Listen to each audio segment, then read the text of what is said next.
Welcome to another segment of The Mortgage Minutes, brought to you by The Counselor's Corner. Here's your host, Cora Fulmore.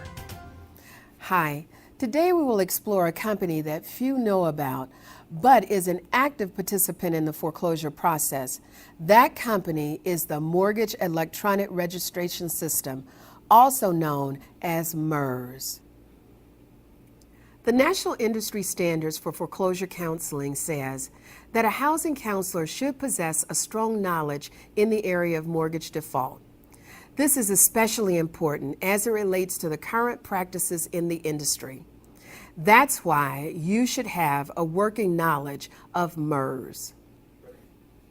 MERS is the acronym for a private company called Mortgage Electronic Registration System.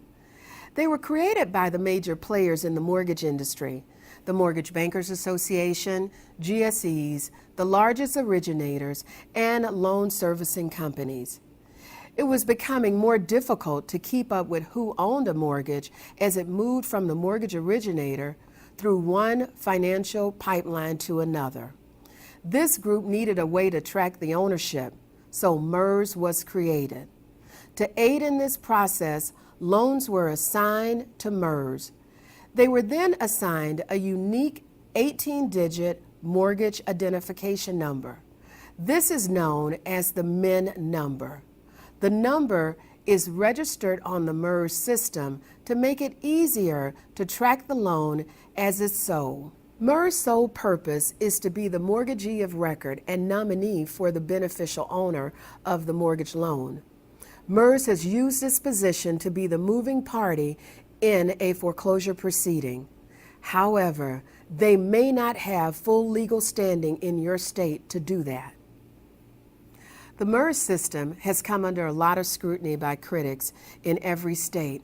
They argue that MERS has no legal standing to proceed with foreclosure since they are not the owner of the loan, they are simply a tracking agent.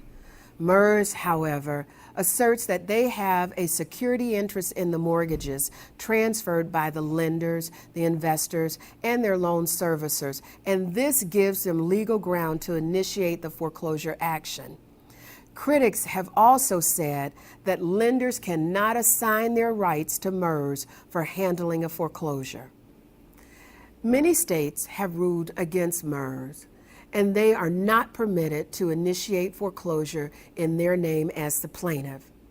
If you are uncertain if MERS has a legal standing in your state to initiate a foreclosure action, check with your legal services office or legal aid. Your role as a housing counselor is to refer all questions regarding MERS authority to foreclose in your state to legal services or legal aid. You should not make any judgment calls. Simply refer your client to legal services. If you are providing housing counseling services to families who are facing the possibility of a mortgage foreclosure, it's critical that you stay abreast of industry changes. I hope this information about MERS will be helpful to you. We will be providing additional information sessions like this one, and we have a schedule of our upcoming classes on our website. I hope you can join us for more of these where we go in depth with topics that are important to housing counselors. If you have a topic that you'd like us to address, send us an email through the contact tab on the website. Thank you for joining me today.